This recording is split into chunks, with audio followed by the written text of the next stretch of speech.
This is Democracy Now!, democracynow.org, The War and Peace Report. I'm Amy Goodman as we return to my interview with investigative journalist Allan Nairn in Indonesia, facing possible arrest for exposing that US-backed Indonesian armed forces assassinated a series of civilian activists last year.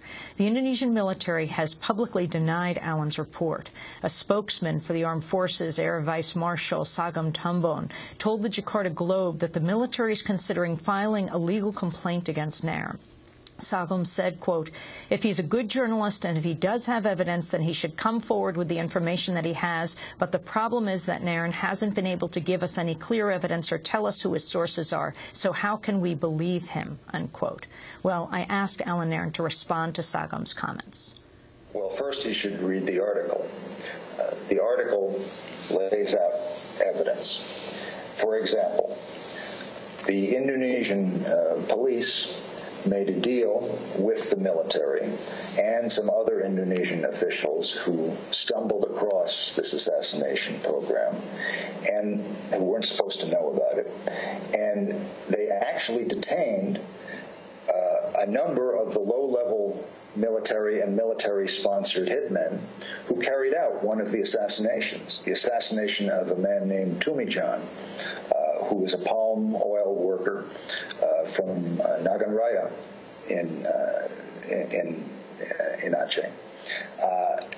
In that case, an officer named Captain Wahyu, a soldier named Octavianus, and at least 7 militia members who work for the TNI are under detention. I name them in my piece. The commander of the Aceh police confirmed to me on the record, Police General Aditya confirmed to me on the record that these men had in fact been detained for these murders.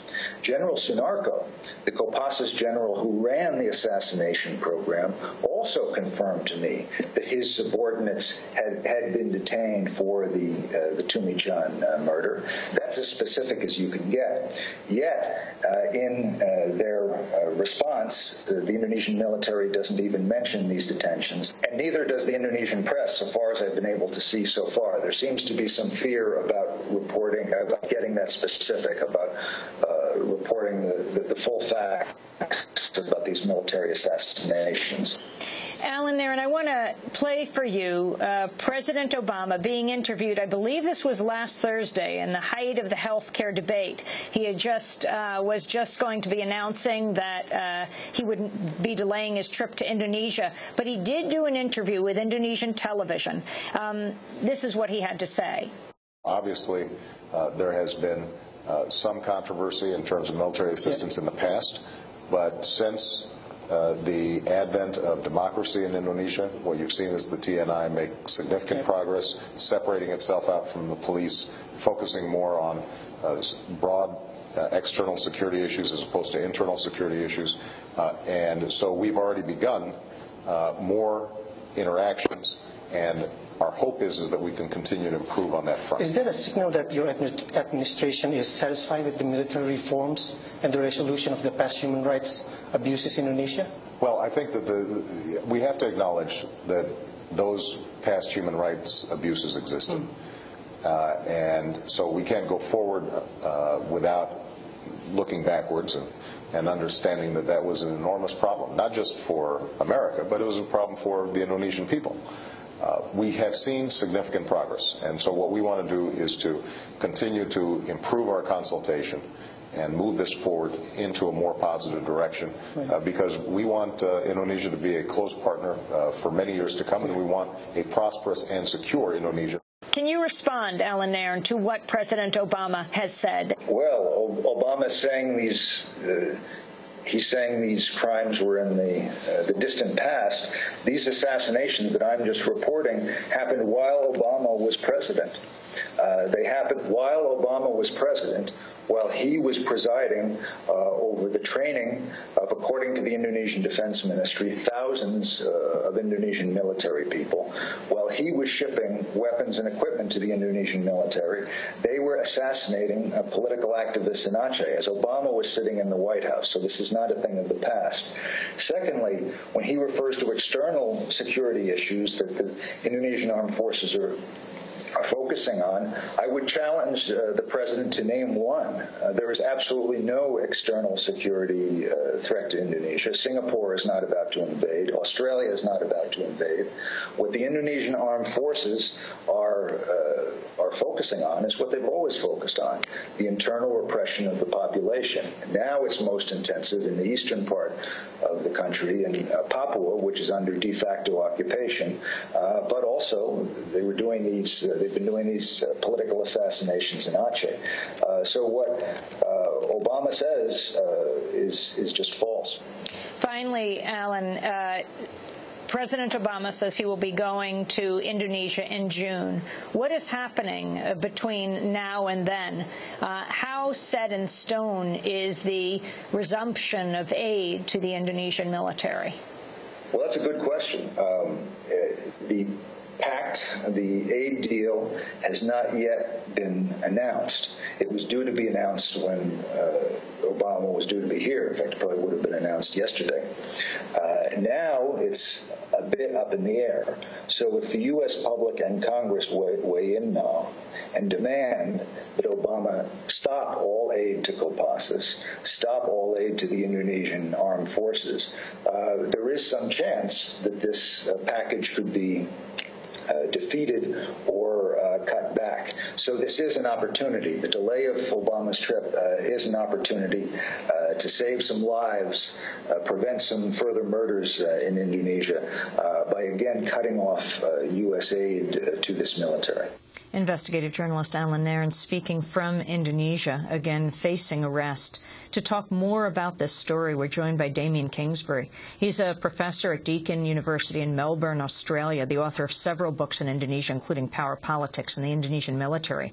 In 2006, he was on the negotiating team to the Aceh Peace Agreement. Welcome to Democracy Now!, Professor Kingsbury.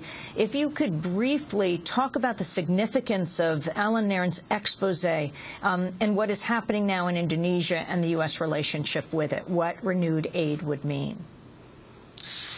Well, there is already a significant level of military aid to Indonesia. It has been occurring now for a number of years. What Allan's specifically referring to, and the real problem now, is the renewal of aid to Kopassus, to the Special Forces, which, as Allan has correctly pointed out, is guilty of numerous human rights abuses up until we know for a fact the end of last year. We also know that human rights abuses are continuing to occur almost as we speak in West Papua. So this is an organisation that has not reformed and continues to perpetrate the sorts of crimes that the Ley Amendment, American legislation, bans the United States government from assisting with. And the significance of the threats by the Indonesian military right now around what Allan has exposed. Well, look, if I was Allan and if I was in Indonesia, I think I'd be pretty concerned because, of course, he's been very brave. And if he goes to court, he may well have his moment in the sun. But the courts are notoriously corrupt and the military does hold great sway over the judicial process. So he would not get a fair hearing. He would not get to call the witnesses he wants. He would be found guilty. He would go to jail. I mean, apart from anything else. So I think they would concoct a visa violation, a crime against him, and that in itself would mean that he could go to jail for several years.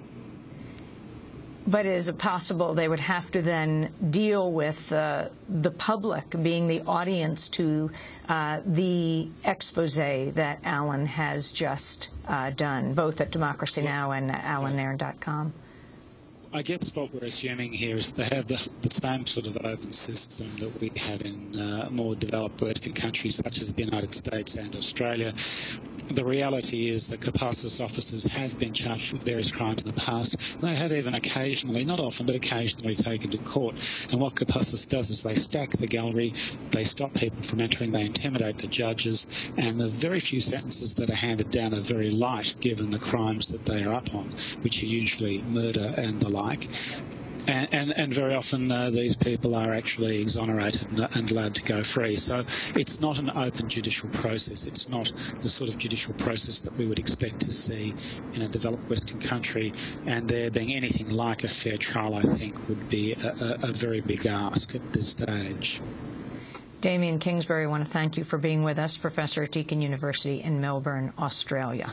Among his books, Power Politics and the Indonesian Military. This is Democracy Now!, democracynow.org, The War and Peace Report. I'm Amy Goodman.